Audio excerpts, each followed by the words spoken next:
6월은 호국의 달입니다. 그저께가 현충일이었는데 이 나라를 위해 기도하고 계십니까? 네, 기도를 많이 하시길 바랍니다. 요즘 세상이 급변하고 있습니다. 주님께서 이 세상의 지도자들을 다 바꾸고 계십니다. 미국의 지도자부터 바꾸시더니 얼마 전 우리 대선을 통하여서 우리나라 지도자도 바꾸셨고, 또한 그들을 또한 많은 지도자들 앞으로도 바꾸실 것입니다. 근데 왜 그들을 세우실까요? 하나님께서 그들을 통해 하실 일이 있기 때문에 그 지도자를 세운 것입니다. 그러니 내가 원하는 지도자가 안 됐다고 너무 속상해하지 마시길 바랍니다. 옆나라 중국의 독재자도 바꾸십니다. 시진핑이 실각하면은 중국에 많은 변화가 있을 것이고, 또한 이 동북아 정세도 큰 변화가 있을 것입니다. 그 변화를 통하여서 주께서 이번에 세우신 지도자들 통하여서 하실 일이 있는 것이니 너무 속상해하지 마시길 바랍니다. 자세한 내용은 다음에 나누겠습니다. 오늘은 부모 공경에 대해서 살펴보겠습니다. 요즘에 장수하는 부모님들이 많이 계시죠. 그래서 이 자녀들이 부모님 돌보라, 또한 자식들 키우라 매우 힘이 듭니다. 특히 부모님이 오래오래 사시다 보면은 치매를 비롯해서 각종 암과 여러 가지 질병을 달고 사시게 됩니다. 제 아버지도 93세에 돌아가셨는데 한 대여섯 가지 병은 달고 사셨던 것 같습니다. 그래서 그 병을 치료하느라고 병원비에 또한 24시간 요양보호사까지 한 달에 수백만 원씩 들어가는 그 생활비 내느라고 매우 힘이 들었습니다. 양 부모님이 다 아프셔서 입원하실 때는 1,000만 원 이상 이 생활비가 들어간 적도 있었습니다. 그러다 보니 우리 옛말에 긴병에는 효자 없다고 이게 자꾸 부모님이 소홀히 하게 되고 마음이 멀어지는 것이 사실입니다. 하지만 이에 대해서 하나님께서는 우리에게 뭐라 말씀하실까요? 오늘 본문 말씀을 통해서 살펴보겠습니다. 오늘 말씀도 유기성 목사님의 책 십자가에서 살아난 가정을 참조하였습니다. 첫째로 주 안에서 부모를 공경해야 합니다. 1절 2절 말씀에 자녀들아 주 안에서 너희 부모에게 순종하라 이것이 옳으니라 내 아버지와 어머니를 공경하라. 쉬운 성경에선 자녀들은 부모에게 순종하십시오 이것이 주님을 믿는 사람으로서 옳게 행하는 일입니다 라고 번역하였습니다. 부모에게 순종하고 공경하라는 가르침은 기독교뿐만 아니라 타 종교에서도 가르치고 또한 학교에서도 똑같이 가르치고 있습니다. 그렇지만 이 기독교의 가르침에는 특별한 점이 있습니다. 자녀들아 주 안에서 너희 부모를 공경하라. 우리가 효도할 때 주 안에서 하라는 것입니다. 이것이 우리가 부모를 대할 때 항상 예수님의 마음으로 대해야 할 이유입니다. 그렇다면은 이 주 안에서 부모에게 효도하는 것은 어떻게 하는 것일까요? 오늘날은 시대가 많이 악해져서 부모님과의 관계가 안 좋은 자녀들이 많이 있습니다. 부모님을 만나긴 하지만 속으로는 부모님을 원망하고 미워하고 또한 서로 상처 주는 관계에 있는 자녀들이 우리 크리스찬 중에도 많이 있습니다. 물론 그 원인은 부모에게 있습니다. 아무리 좋은 부모라도 자녀들이 다 상처가 있습니다. 이 부모도 이 죄성을 가진 인간이기 때문에 자녀를 키우는 과정에서 자녀들을 상처 입히기 마련입니다. 그래서 우리는 얼핏 부모와의 관계가 안 좋고 내가 불효하게 된 원인이 부모에게 있다고 원망할 수도 있습니다. 그러나 그것은 오해입니다. 만약 부모가 완전하고 완벽하다면 다 효자, 효녀가 될까요? 하나님과 우리의 관계를 생각해 봅시다. 우리는 예수 안에서 놀라운 은혜로 우리는 제사함을 받고 하나님의 자녀가 되었습니다. 하나님께서는 완전한 아버지로서 또한 우리에게 완전한 사랑을 베풀어 주셨습니다. 그런데 그런 완전한 사랑을 받은 우리는 하나님께 효자, 효녀가 되었습니까? 구약시대 맏아들인 이스라엘은 하나님께 온전히 순종하고 또한 하나님을 잘 섬겼습니까? 누가복음 15장에서 나오는 탕자의 아버지도 정말 좋은 아버지였습니다. 하지만 이 첫째 맏아들도 둘째 탕자도 효자는 아니었습니다. 이처럼 아버지가 정말 좋은 부모님이었지만 이 자녀가 효자, 효녀가 아닌 것을 바라볼 때 우리가 불효하는 원인이 이 부모에게만 있지 않음을 알 수가 있습니다. 자녀를 키우다 보다 보니까 신기하게도 대부분의 자녀들은 이 100가지 사랑받은 것보다 이 한 가지 상처 입은 것, 섭섭한 것만 기억합니다. 참 신기하죠? 나를 왜 그렇게 대했냐는 것입니다. 이처럼 불효는 우리의 죄성으로 인해서 우리는 불효하게 되는 것입니다.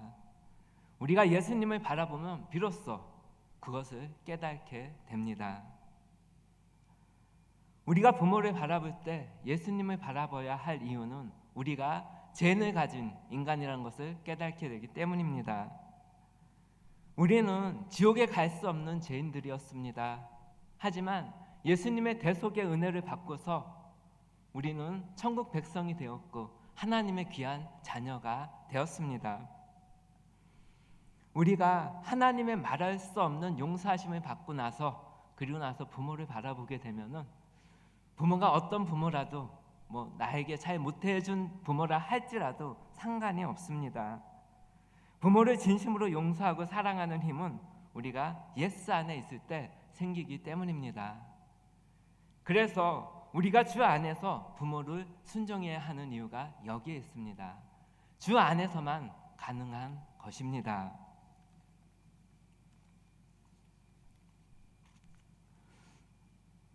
성경은 어떤 부모라고 말하지 않았습니다. 좋은 부모든 나쁜 부모든 우리는 주 안에서 순종해야만 합니다. 우리가 부모에게 순종하는 것은 근본적으로 부모가 나에게 잘해 주었기 때문에 좋은 부모이기 때문에 순종하는 것이 아니라 예수님과 나의 관계가 바로 섰기 때문에 가능한 것입니다. 둘째로 부모 공경은 약속 있는 첫 계명입니다. 2절 3절 말씀에 내 아버지와 어머니를 공경하라. 이것은 약속이 있는 첫 계명이니 이로써 내가 잘되고 땅에서 장수하리라. 여기서 공경하라는 헬라어 원문은 어떤 일에 가치를 두다라는 뜻입니다. 이는 행위로서 뿐만이 아니라 마음으로도 부모를 공경하라는 의미입니다. 이처럼 부모를 공경하는 일이 가치 있는 것은 부모를 공경하는 것이 궁극적으로 하나님을 경외하는 것과 관련이 있기 때문입니다. 부모는 하나님의 대리인입니다. 그래서 우리가 부모를 공경하게 되면 하늘의 복을 받아 누리게 되는 것입니다. 이 부모를 공경하라는 계명은 이 출애굽기 20장 12절에 보면은 10계명 중에 제5계명입니다. 그런데 왜 약속 있는 첫 계명이라 말씀하였을까요? 10계명 가운데 1에서 4계명은 하나님과 관련된 계명이고 5에서 10계명은 사랑과 관련된 계명인데 그 중에 가장 첫 번째, 사랑과 관련된 계명 중 첫 번째가 바로 부모 공경의 계명이기 때문에 그렇게 말씀한 것입니다.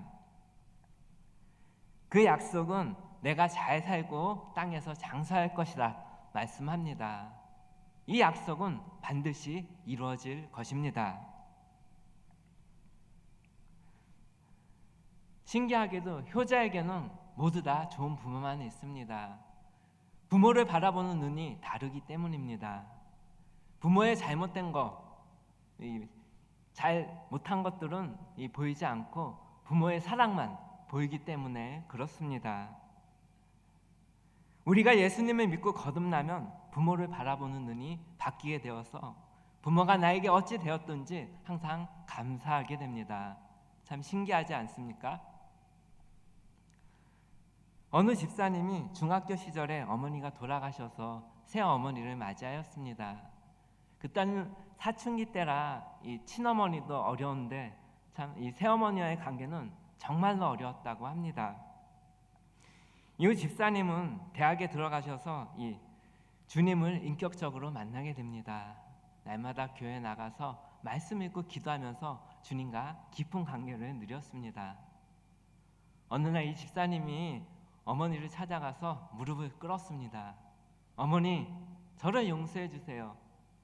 그동안 어머니를 원망하고 불평했던 거 다 용서해 주세요. 그랬더니 새어머니가 그래, 나도 잘못한 것이 많으니까 나도 용서해 주렴. 뭐 이렇게 얘기했으면 얼마나 좋습니까? 그런데 새어머니는 네 잘못을 이제 알았냐? 이렇게 반응하셨습니다. 참 상처가 될 만한 말이었습니다. 그러나 이 집사님은 이 용서를 구한 것만으로도 감사했습니다. 그것으로 충분했습니다. 시간이 지난 후에 이 두 분과의 관계는 이 친어머니와 친자식의 관계가 되었다고 합니다. 이것이 예수 그리스도를 바라보는 우리들에게 주시는 가정의 축복입니다. 이처럼 모든 성도의 삶의 영적인 원칙은 바로 예수 안에 있어야 한다는 것입니다. 인간관계도 마찬가지입니다. 예수 안에서 이루어져야 합니다. 예수 믿는 사람들은 독특한 사람들입니다. 세상 사람들과 예수 믿는 사람들의 차이는 단순히 교회 나오고 말씀 있는 것으로 끝나는 것이 아닙니다. 삶 자체가 다릅니다. 왜냐하면 우리들은 예수 안에서 행하기 때문입니다. 예수님을 믿는 사람은 예수님이 늘 그 마음의 중심에 계십니다. 이것이 우리의 삶을 변화시키고 또한 인간관계를 변화시켜 줍니다.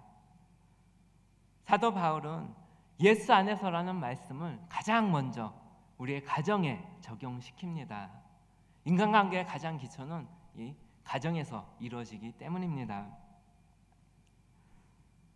몇 년 전 어느 교회 한 청년이 이 교인들에게 기도 편지를 돌렸습니다. 아버지가 교회에 나와서 믿음의 가정을 이루도록 기도해 달라는 내용이었습니다. 청년은 5살 때 3살 된 동생이 있었고 어머니가 집을 나갔습니다. 아버지도 집에 잘 안 들어왔습니다. 며칠씩 밥을 굶으면서 옆집에 가서 겨우 밥을 얻어 먹으면서 자랐습니다. 하지만 훌륭하게 자랐습니다.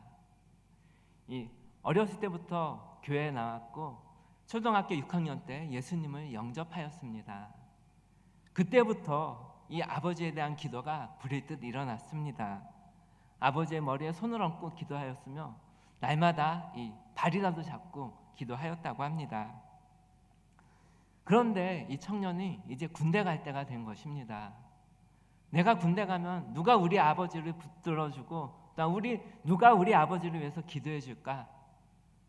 군대 가기 전에 우리 아버지가 교회 나와서 예수 믿었으면 정말 좋겠다는 그 열정이 이 청년을 붙들었던 것입니다.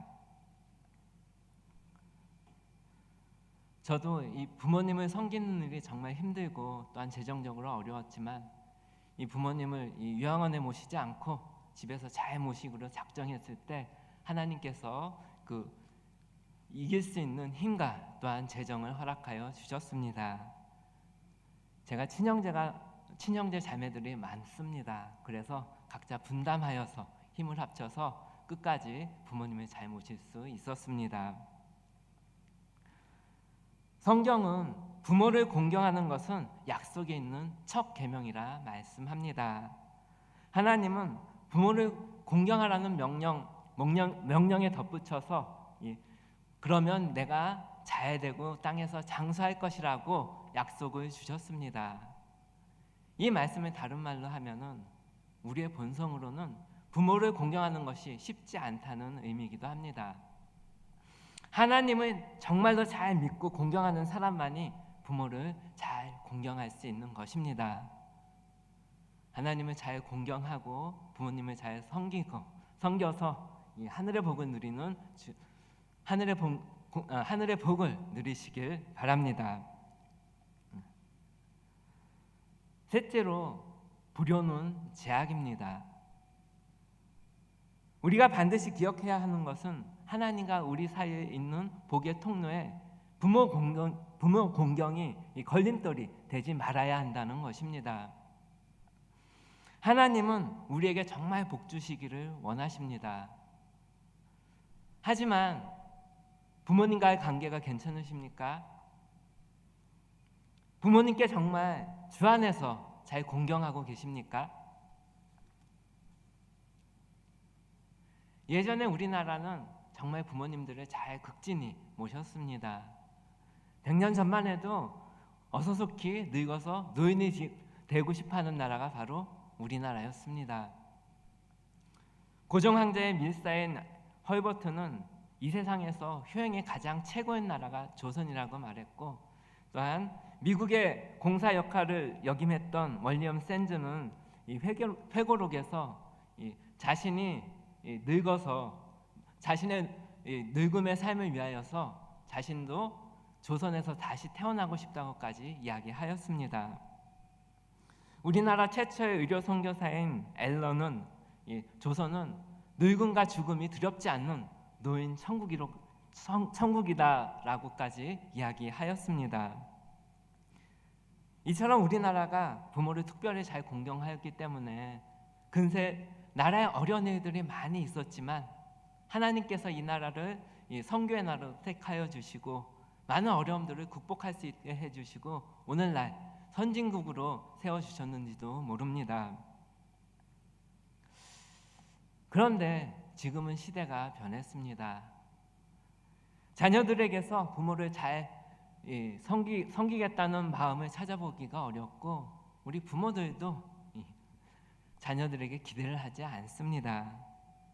한국보건사회연구원의 50대 이상 부모들에 대한 조사 결과 늙어서 자녀들을 의지하겠다는 부모는 겨우 3.8%밖에 되지 않았고 대부분이 노인 보호시설이나 아니면은 요양보호사를 의지하겠다고 답변하였습니다.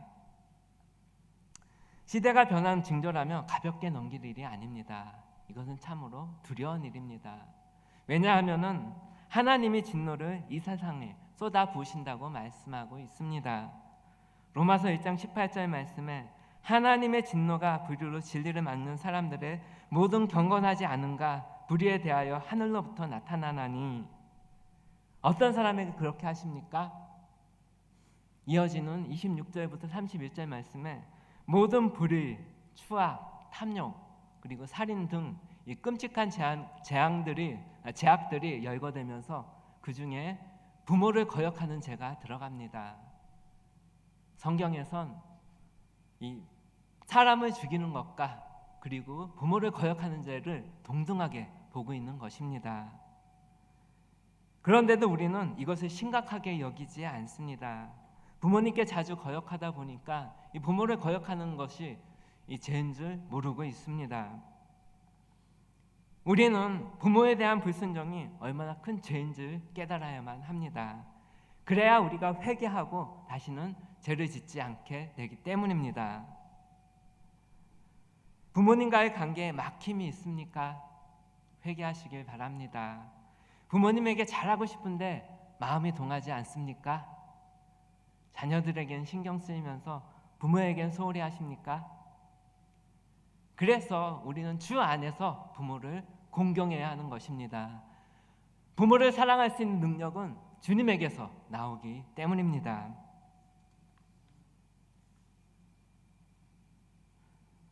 발명한 에디슨은 이 정규 학교 과정을 3개월밖에 다니지 못한 사람입니다. 아이 때부터 이 호기심이 많고 엉뚱한 질문을 많이 하여서 그리고 청각 장애까지 있어가지고 학교에서는 문제아로 불렸습니다. 어느 날 선생님께서 이 에디슨을 불러서 편지 한 통을 주시면서 어머니에게 갖다 주라고 이야기하였습니다. 어머니 낸시 엘리엇은 그 편지를 읽고 난 후에 에디슨에게 큰 소리로 편지의 내용을 읽어 주었습니다. 당신의 아들은 천재입니다. 우리 학교는 작은 학교라서 천재를 가르칠 수 있는 교사가 없습니다. 그러므로 집에서 가르쳤으면 합니다. 어머니는 교사 출신으로서 이 막내 아들을 사랑과 믿음으로 잘 가르쳤다고 합니다. 이 호기심 많은 아이를 위해서 백과사전을 일일이 찾아가면서 가르쳤고 또한 날마다 아이를 위해서 기도해 주셨습니다. 나중에 어머니가 세상을 떠나고 에디슨이 이 세계의 발명가로 우뚝 섰을 때 이 어머니의 유품을 정리하다가 빛바랜 이 편지 한 통을 발견하게 됩니다.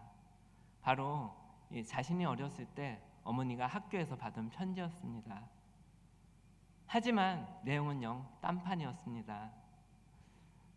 당신의 아들은 너무 산만하고 이 지적 장애가 있어서 학교에서 가르칠 수가 없습니다. 집에서 가르치시고 학교에 안 보냈으면 합니다. 어머니는 아들의 마음이 상하지 않고 용기와 희망을 주기 위해서 이 믿음과 사랑의 언어로 바꾸어서 편지를 읽었던 것입니다. 또한 어머니는 아들의 미래를 열어주실 하나님께 간절히 기도하면서 또한 믿음과 사랑으로 정성껏 가르쳤던 것입니다. 그때서야 에디슨은 어머니의 깊은 사랑을 깨닫고 눈물을 흘리면서 자신의 어머니이자 인생의 멘토이신 낸시를 향해서 놀랍고 위대하신 어머니라고 외쳤다고 합니다. 이 세상에서 나를 가장 사랑하시고 또한 나를 위해 가장 헌신한 분은 바로 우리 부모님들입니다. 오늘의 우리는 부모님이 낳아주시고 길러주시고 또한 가르쳐 주셨기 때문에 오늘의 나가 된 것입니다. 우리의 신앙도 대부분 부모님의 영향입니다. 우리는 나이 들고 결혼하여 이 자녀를 다 키워봐야지만 부모님의 마음과 사랑을 깨달을 수 있게 됩니다. 어쩌면은 에디슨처럼 부모님이 돌아가시고 나서야 깨닫게 될지도 모릅니다. 나는 깨닫지 못해도 하나님께서는 이 모든 것을 아시기 때문에 부모를 공경하라 말씀하십니다. 하지만 우리가 아무리 부모를 공경한다 할지라도 부모님 사랑의 10분의 1이나 갚을 수 있겠습니까? 부모님 돌아가시고 나서 나중에 후회하지 마시고 바로 지금 살아계실 때 부모님께 효도하시길 바랍니다. 말씀을 맺겠습니다. 우리는 부모를 바라볼 때 반드시 예수 안에서 바라보아야 합니다.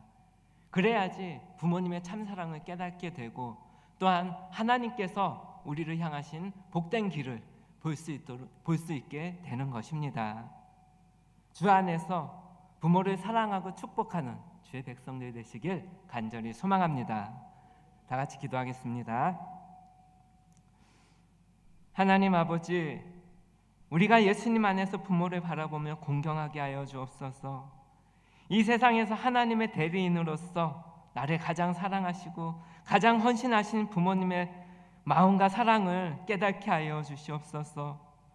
주 안에서 부모님을 사랑하고 축복하는 마음이 놀랍게 회복되어서 우리의 행할 길을 보이시며 우리를 위해 준비하신 하늘의 복을 온전히 받아 누리는 주의 백성들이 되게 하여 주시옵소서. 감사드리며 예수님 이름으로 기도드리옵나이다. 아멘.